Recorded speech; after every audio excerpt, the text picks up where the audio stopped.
धनगर आणि ओबीसी समाजाच्या आरक्षणासह विविध मागण्यांकडे लक्ष वेधण्यासाठी संघर्ष सेनेतर्फे मोर्चा काढण्यात आला आहे। धनगर आणि ओबीसी समाजाच्या आरक्षणासह विविध मागण्यांकडे लक्ष वेधण्यासाठी संघर्ष सेनेनं मोर्चाद्वारे आवाज घुमवला आहे।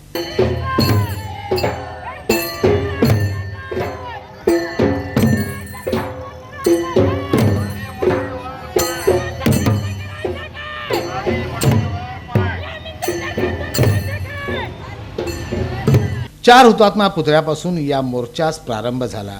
संघर्ष सेनेचे शेखर बंगाळे यांनी मोर्चा काढण्यामागील उद्देश विशद केला। सोलापूर शहरामध्ये या ठिकाणी संघर्ष सेनेच्या वतीनं धनगर आरक्षण अंमलबजावणी तसंच ओबीसी आरक्षणाच्या प्रश्नाकरता या ठिकाणी मोर्चा काढण्यात आला आहे। त्यामध्ये प्रमुख मागण्या अशा आहेत की धनगर समाजाचे जे काही घटनेमध्ये नमूद असताना जाणीवपूर्वक सत्ताधारी आजपर्यंत धनगर समाजाला आरक्षण देत नाही आणि त्याचबरोबर ओबीसी आरक्षणामध्ये कुठं तर मराठा समाजाला या ठिकाणी घालण्याचं आणि त्या ठिकाणी ओबीसीकरण मराठा समाजाचं कुणबीकरण करून ओबीसीकरण टाळावं यासाठी आम्ही मोर्चा काढलेला आहे। आणि या मोर्चाच्या माध्यमातून तमाम सोलापुरातील ओबीसी समाजाला दिनांक 16 फेब्रुवारीपर्यंत जे काही सचिव सामाजिक न्याय व विशेष सहाय्य विभाग यांना जे काही हरकती दाखल करायचे आहेत त्या लाखोच्या संख्येनं या सोलापूर जिल्ह्यातून आम्ही सर्व ओबीसी समाज या ओबीसीकरणाला हरकत घेऊ आणि नक्कीच या ठिकाणी ओबीसीचं आरक्षण वाचवण्यासाठी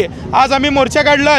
त्याची सद्बुद्धी यावं या अन्यथा यापेक्षा तीव्र आंदोलन या ठिकाणी छेडलं जाईल। या मोर्चात धनगर समाज, ओबीसी समाजातील बांधव आणि संघर्ष सेनेचे पदाधिकारी कार्यकर्ते मोठ्या संख्येने उपस्थित होते।